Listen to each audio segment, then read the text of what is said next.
24 hours के action को drama ने शो करना है अरिस्टोटल के ड्रामा के मुताबिक, उसकी ड्रामेटिक थ्योरी के मुताबिक। यूनिटी ऑफ प्लेस क्या है कि सेटिंग चेंज ना हो, और यूनिटी ऑफ एक्शन क्या है कि जो प्लॉट है वो वेल निट हो, उसमें ना किसी चीज़ की एडिशन हो सके, उसमें किसी तरह की सब्ट्रैक्शन ना हो सके, ना ही उसके अंदर ट्रांसपोजिशन हो सके। जो सीन्स है वो वेल कोहेरेंट हों, एक चीज़ को, एक सीन को डिस्टर्ब करें या एक एक्ट को डिस्टर्ब करें तो सारे का सारा ड्रामा डिस्टर्ब हो जाए। लेकिन यहाँ पर 12 सीन्स हैं, ये जो 12 सीन्स हैं ये इम्पॉर्टेंट हैं। ब्रेख्ट क्योंकि चैलेंज करता है, वो रिजेक्ट करता है अरिस्टोटल की ड्रामेटिक थ्योरी को, उसने 12 सीन्स बनाए। और ये 12 सीन्स इस तरह से है कि हर सीन का एक अलहदा, एक अलग जो सा है वो मफहूम और मानी है, उसकी एक अलग सेटिंग है, उसकी एक अलग परसेप्शन है। ड्रामा, एपिक ड्रामा इसके अंदर कोहेरेंस नहीं होती।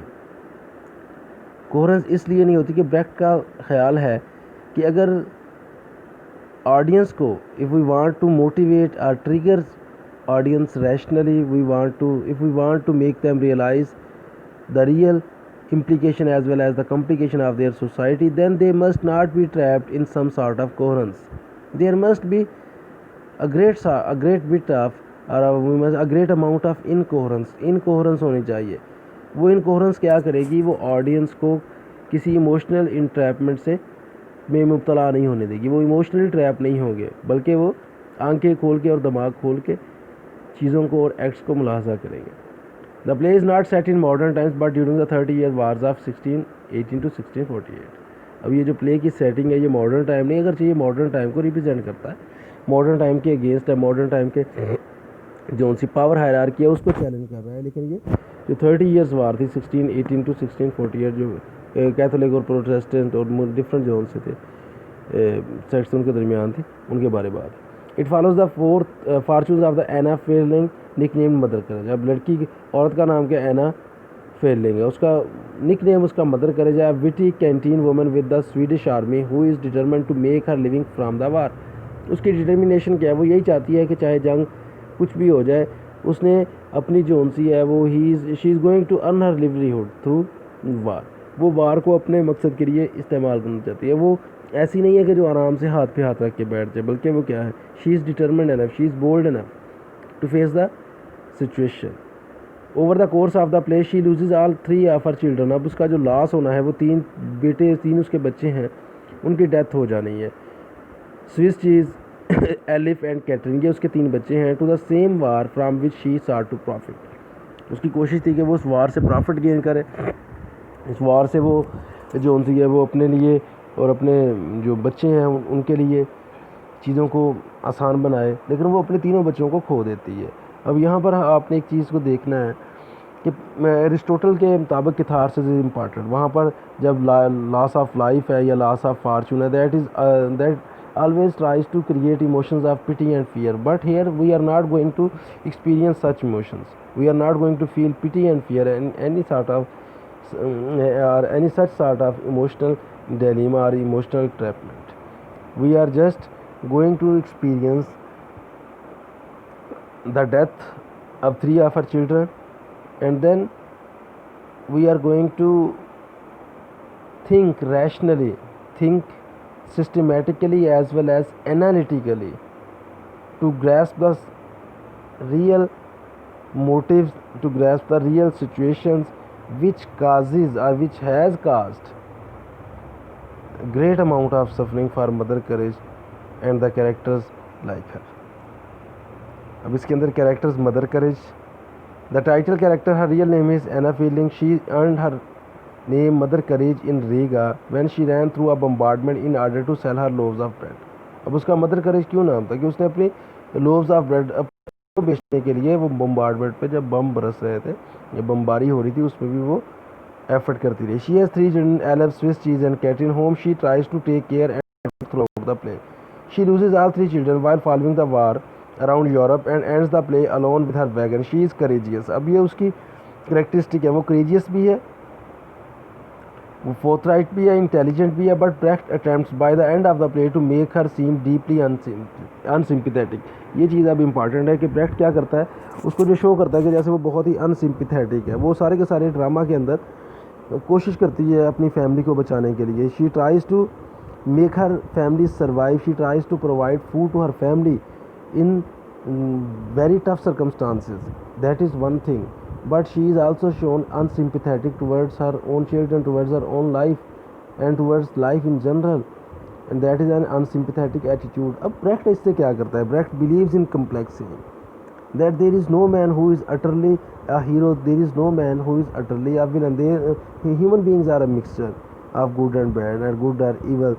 They have good intentions as well as their bad intentions. They have good, we must say, they have few or many hours of good humor, but at the same time they are also vulnerable to experience bad humor. जो इंसान है वो ऐसा ही है, कभी कुछ है कभी कुछ है. We can not labelise them, और we can not labelise any human being or categorize any human being into good and bad. These are the circumstances which make him do something that is good or bad, or that is good or evil. तो जो mother Courage है उसको character देखना है. अब character क्या है कि वो कभी बहुत सिंपैथेटिक फील होगी, बहुत केयरिंग फील होगी, और कभी बड़ी अनसिंपैथेटिक होगी. ब्रेख्ट के मुताबिक जो ब्रेख्ट अपनी ऑडियंस को दिखाना चाहता है कि कैरेक्टर जो उनसा है वो बाय बर्थ और नेचुरली कुछ नहीं है. नेचुरली कुछ नहीं है, ऐसा नहीं है कि वो एक यूनिवर्सल सा फिनोमिनन शो करे या कोई नेचुरल उसके ट्रेड्स हो. No, not at all. Nothing is natural and neutral, everything is political. हर चीज़ जो उनसी है वो पॉलिटिकल है. And here political mean something that is generated, something that has some sort of agenda behind it, that is or something that is the consequence of that is the result of something that is planted and promoted through a specific period of time. तो वो जो specific period of time है उसके context में देखना पड़ेगा कि mother courage अगर या एना अगर वो ऐसा करती है तो क्यों करती है, अगर वो इस तरह से बिहेव करती है तो क्यों करती है, कौन कौन सी रीजंस हैं कि जिन रीजंस की वजह से या जिन फैक्टर्स की वजह से उसको इस तरह से बिहेव करना पड़ता है. Kattrin Mother Courage youngest child, half German, she is dumb, वो डम है. Her mother is always trying to keep Kattrin out of side of the soldier and tries to make her unattractive. अब Kattrin को Anna क्या करती है, वो उसको unattractive बनाने की कोशिश करती है, so that she may be saved from soldiers. Kattrin has excessive pity and compassion for others. अब कैटरीन के अंदर क्या है, उसके अंदर पिटी है, उसके अंदर कंपैशन है दूसरों के लिए. मदर करेज के पास भी कंपैशन है, पिटी है दूसरों के लिए, लेकिन वो क्या है, वो कंडीशनल है. वो हर कंडीशन में, हर जो सी सूरत है उसमें इस तरह से नहीं होता. लेकिन कैटरीन जो सी है, कैटरीन वो डम भी है, वो दूसरों के लिए कंपैशन फील करती है, वो पिटी फील करती है. She risk her life to save a baby in a ruined building and wants to keep it. She desperately wants to marry and have children. Her mother is both angry and glad when Catherine is disfigured. Catherine जब disfigure हो जाती है, मफलूज होती है, या उसका जो उनसा है वो माजूर हो जाती है, तो कैट जो मदर है, एना है, वो खुश भी होती है और गुस्सा भी होती है. अब यहाँ पर फिर हमें जो उनसा है एना के कैरेक्टर को समझने के लिए हमें उस कम्प्लेक्सिटी को डील करना पड़ेगा, उस कम्प्लेक्सिटी को समझना पड़ेगा कि अगर एना ऐसा करती है तो क्यों करती है. Catherine does die saving a village by beating a drum when the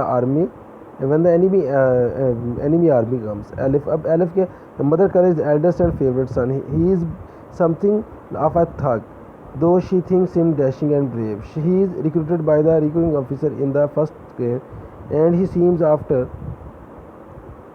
that to really enjoy the war. Much praised by the general for slaughtering peasants and stealing their livestock. अब ये एलिफ क्या रहा है, वो peasants को, किसानों को कत्ल कर रहा है और उनका जो लाइफ स्टॉक है, उनके जो मवेशी है, उनको छीन रहा है, उनको चोरी कर रहा है. Eilif is executed for committing the same deed in peace time. लेकिन जो एलिफ है वो पीस टाइम में भी यही डीड कमिट करता है, यही हरकत करता है, और इसी वजह से उसको एग्जीक्यूट कर दिया जाता है. जो एलिफ है वो भी नहीं बच पाता है. और जो मदर करेज है उसको कभी भी उसकी डेथ के बारे में पता नहीं चलता कि मेरा बेटा मर गया. Swiss Cheese Mother Courage younger son. Swiss Cheese is according to his mother too honest. वो कुछ ज़्यादा ही ऑनेस्ट है. He is painted by Brecht to be rather stupid. अब ब्रेख्ट ने उसको कैसे पेंट किया है, उसको स्टूपिड के तौर पे पेंट किया है. ब्रेख्ट का एक इशू है कि ब्रेख्ट जो है वो सेंटिमेंटल नहीं होता.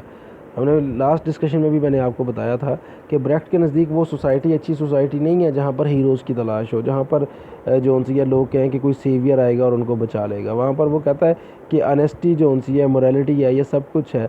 ये अगर with the passage of time इनके अंदर इतनी फ्लेक्सिबिलिटी होनी चाहिए कि इनको according to the situation mould किया जा सके। According to the situation a man must know how to adapt towards the situation, how to change himself according to the situation. तो ब्रेक्ट जो उनसा है वो किसी इनफ्लेक्सिबल रूल को फॉलो नहीं करता, ना ही वो कोई इनफ्लेक्सिबल बिहेवियर को प्रमोट करता है। उसके नज़दीक फ्लेक्सिबिलिटी होनी चाहिए। ऑनेस्टी जो सी है एक डैम टाइप की ऑनेस्टी है, वो ऑनेस्टी जो इक्वल टू स्टुपिडिटी हो जाए वो बेहतर नहीं है। उससे बेहतर है कि इंसान थोड़ा सा श्रूड हो, थोड़ा सा चालाक हो, थोड़ा सा कनिंग हो, ताकि वो सर्वाइव कर सके।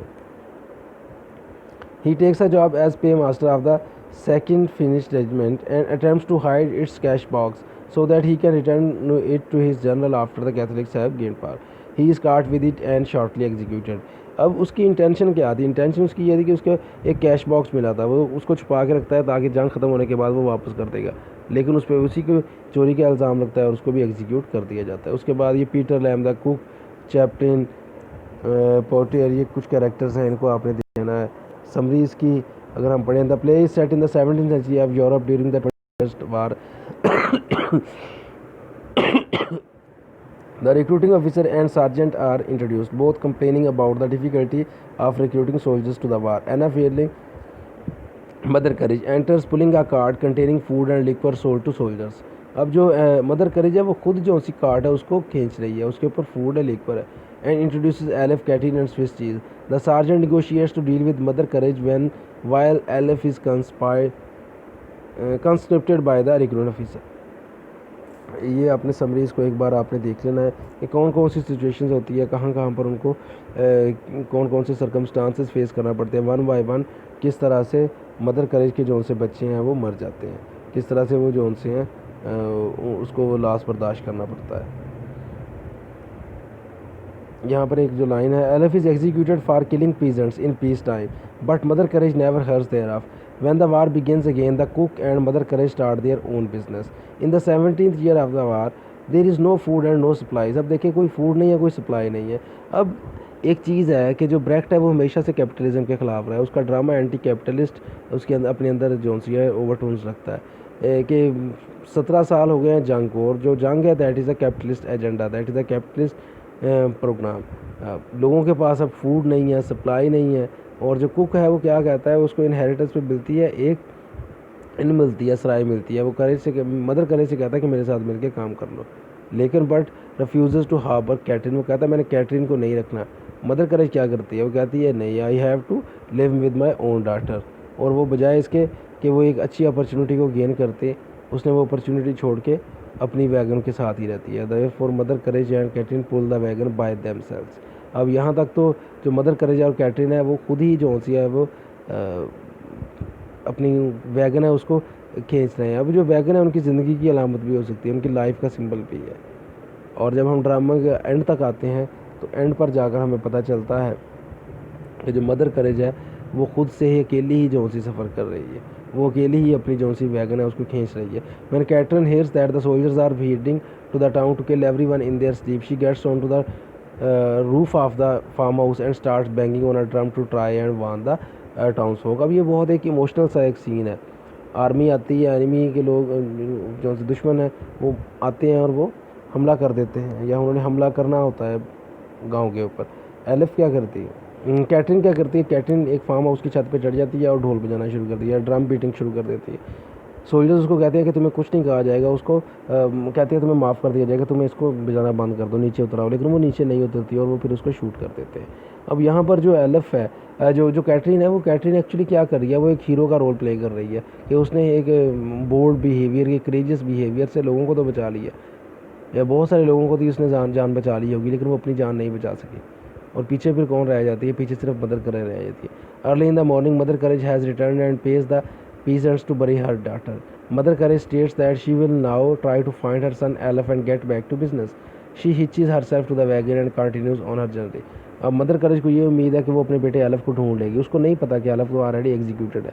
अब मदर करेज के पास सिर्फ एक वैगन है और उसके बच्चे मर चुके हैं, but still she is going and going. अब यहाँ पर जो सी एक पैथेटिक सा सीन क्रिएट होता है जब ऑडियंस और रीडर इसको फील करता है, इसकी इंटेंसिटी को फील करता है कि मदर करेज अब अकेली है। लेकिन ब्रेक्ट का क्या, ब्रेक्ट ऑडियंस को कहता है कि बजाय इसके कि उसके लिए इमोशनल फील किया जाए, बजाय इसके कि उसके लिए जो सा है वो जज्बाती हो के आंसू बहाए जाएँ या पिटी फील की जाए, इससे बहुत बेहतर है कि उन हालात को एनालाइज़ किया जाए, उन सिचुएशन को एनालाइज़ किया जाए कि जिस सिचुएशन की वजह से मदर करेज के साथ ऐसा कुछ हो रहा है, और जिन सिचुएशंस की वजह से बहुत सारे लोग मदर करेज वाली ज़िंदगी गुजार रहे हैं, एना वाली ज़िंदगी गुजार रहे हैं। तो हमने पहले भी इसको मैंने आपके साथ डिस्कस किया कि एपिक थिएटर का मकसद कोई इमोशनल एस्थेटिक प्लेयर प्रोवाइड करना नहीं है, इसका एक सोल पर्पज़ है, और वो पर्पज़ क्या है, रिफॉर्म करना, सोसाइटी को रिफॉर्म करना, सोसाइटी में से जो लोअर क्लासेस हैं उनकी आवाज़ बुलंद करना। अब एक ये बात भी एक चीज़ अहम है कि मदर करेज के अंदर जो ज़्यादा कैरेक्टर है वो लोअर क्लास से बिलोंग करते हैं। जो मेन कैरेक्टर मदर करेज है वो खुद भी जो है वो लोअर क्लास से बिलोंग कर रहा है। लेकिन अरिस्टोटल की ट्रेजेडी का क्या कंसेप्ट है, उसमें यही है कि जो कैरेक्टर होना चाहिए, जो प्रोटैगनिस्ट होगा वो अपर क्लास से होगा, वो एलीट क्लास से होगा। लेकिन यहाँ पर मॉडर्न टाइम्स में ब्रेक्ट ने दिखाया है कि जो एक आम इंसान है उस पर भी लिखा जा सकता है। एक आम इंसान है, उसकी सफरिंग, उसकी डिफ़िकल्टीज़ को भी टॉपिक ऑफ डिस्कशन और टॉपिक ऑफ रिप्रेजेंटेशन बनाया जा सकता है, वो भी टॉपिक ऑफ ड्रामेटिक मटीरियल हो सकता है। अगर इसके थीम्स को देखा जाए, capitalism in war, as the play portrays war is a capitalist system designed to make profit for just few, कि जो वार है वो एक कैपिटलिस्ट सिस्टम है और ये किसको, सिर्फ और सिर्फ जो कम थोड़े से लोग हैं उनके प्रॉफिट के लिए बनाया गया, and is परपेचुएटेड for that purpose. Only the fat cats at the top have a real chance of benefiting from the system. अब सिस्टम से बेनिफिट किसको मिलता है, वो जो टॉप पे है, वो जो ऑलरेडी पावरफुल है, वो जो ऑलरेडी अपॉर्चुनिस्ट है, वो जो ऑलरेडी एक पावर हायरार्की के सबसे टॉप स्टेप पे बैठा हुआ है। फ़ायदा उसी को होना है और आम लोगों ने पिस पुस जाना है, आम लोगों ने जोन सा है वो तकलीफ़ें उठानी है। और lower classes during war time, इसका ये थीम है, और मदरहुड का ये थीम। इन थीम्स को, जो मदरहुड का थीम है उसमें भी जो ट्रेडिशनल थीम्स हैं या जो ट्रेडिशनल कंसेप्ट है, तो उसको ब्रेक्ट जोन सा है वो ब्रेक्ट उसको चैलेंज करता है। अब ब्रेक्ट एक है ही चैलेंज करने वाला, वो जो ट्रेडिशनल एक स्टीरियोटिपिकल अप्रोच है या ट्रेडिशनल जोन से ऐसे कंसेप्ट्स हैं जो चुके हैं, जिनके बारे में हमारा एक इमोशनल सा नुक्ता नज़र है कि मदर जो सी है वो क्या होती है, किस तरह से होती है, वो उनको भी चैलेंज करता है। तो वो कहता है कि नहीं, मदर भी जो सी है वो एक इंसान है, उसके साथ भी बहुत कुछ पॉजिटिव नेगेटिव अटैच हुआ हो सकता है। Mother courage is the character questions the audiences understanding of what a mother is and how they should act, उनको एक्ट करना कैसे करना चाहिए। Mother courage fails to protect her children usually as a result of her placing economic advancement above the safety of her children. अब है क्या, mother courage को एना को दो तरह की सिचुएशन का सामना करना पड़ता है या दो तरह की फोर्सेस को उसको टैकल करना पड़ता है। एक तरफ उसके बच्चों की सिक्योरिटी और एट द सेम टाइम दूसरी तरफ उसकी मटीरियल एडवांसमेंट है, इकोनॉमिक एडवांसमेंट है। और जो इकोनॉमिक सिचुएशन है, they are most of the cases are very often they are superior to any other concern और they are more demanding to any other concern. है ना, है वो अपने इकोनॉमिक कंसर्न्स की वजह से ये सब कुछ करती है। और आमतौर पे कहा जाता है कि जो माएँ हैं, जो मदर है, वो बच्चों के लिए अपना सब कुछ कुर्बान कर देती है। लेकिन यहाँ पर उस तरह से हमें ऐना नज़र नहीं आती। She has had multiple sexual partners, she is not loyal, she is not loyal to her husband. हम हमें ये बात कहना नहीं है, कह नहीं सकते कि she is not loyal to her husband, यहाँ पर लॉयल्टी भी उस तरह से नहीं है। और she is not loyal to her children, यहाँ पर वो जो चिल्ड्रन पर भी उस तरह से आस्पेक्ट नहीं है। चिल्ड्रन भी एक कमोडिटी है, जो लव है वो भी एक कमोडिटी है, जो सेक्सुअल बिहेवियर है वो भी एक जस्ट एक प्रैक्टिस है, एक्सरसाइज है। The children being by products of these encounters in opposition in these so called unmotherly action. उसने कहा कि ये जो अनमदरली एक्शन है is the character of Kattrin, वो कैटरीन का करेक्टर है। She is kind hearted, putting the needs of those above her own and impulsively mothers those in need such as the child whose mother has been hurt. The most notable moment being when she refuses to stop her banging on the drum in the final scene to ensure that the people of Hell are warned of the approaching enemy soldiers. अब Katrin का उसके Katrin जो सी है वो एक traditional mother वाली उसके अंदर खासियतें हैं, लेकिन कैटरीन अपने आप को बचा नहीं पाती, वो मर जाती है। और अगर अपने आप को बचा पाती है, अगर कोई अब भी ज़िंदा है तो वो मदर करेज है, वो एना है। एना जो कि एक रियल कैरेक्टर है, एक लाइफ लाइक कैरेक्टर है, वो कोई लार्जर देन लाइफ कैरेक्टर नहीं है। वो एक लाइफ लाइक कैरेक्टर है जिसके प्रॉब्लम, जिसकी एस्पायरेशंस आम इंसानों की जैसी हैं, जिसकी एस्पायरेशन सर्वाइवल के लिए है। हम ईडीपस को देखते हैं, हम फास्टस को देखते हैं, ओथेलो को, या इतने बहुत सारे और कैरेक्टर्स को देखते हैं, उनकी इंटेंशंस, उनका बिहेवियर वो लार्जर देन लाइफ होता है। अब यहाँ पर जो सा है ब्रेक्ट के लिए लार्जर दैन लाइफ कैरेक्टर की ज़रूरत नहीं है, हीरोज़ की ज़रूरत नहीं है। यहाँ पर इंसान को समझने के लिए, सिस्टम को समझने के लिए, सिस्टम का सही एनालिसिस करने के लिए ज़रूरत किस चीज़ की है? ज़रूरत है ब्रेक्ट के मुताबिक कि लाइफ लाइक कैरेक्टर प्रोड्यूस किए जाए, उनको लाइफ लाइक सिचुएशन में रखा जाए, और लाइफ लाइक सिचुएशन में जो उनसे सर्कमस्टांसेस हो वो भी लाइफ लाइक हो, ताकि कौन सा लेसन मिले, ताकि जो उनसा लाइफ लाइक लेसन मिले, और उस लेसन से इंसान और ऑडियंस अपने आप को रिफॉर्म करने की कोशिश करे, अपनी सोसाइटी को बेहतर बनाने की कोशिश करे। आई होप आप इस लेक्चर को सुनेंगे, मदर करेज को पढ़ने की कोशिश करेंगे, और अपने अपने नोट्स अपना एनालिसिस बिल्ड करेंगे। God bless all of you. अल्लाह आपका हम जो नासर हो। अल्लाह हाफ़िज़।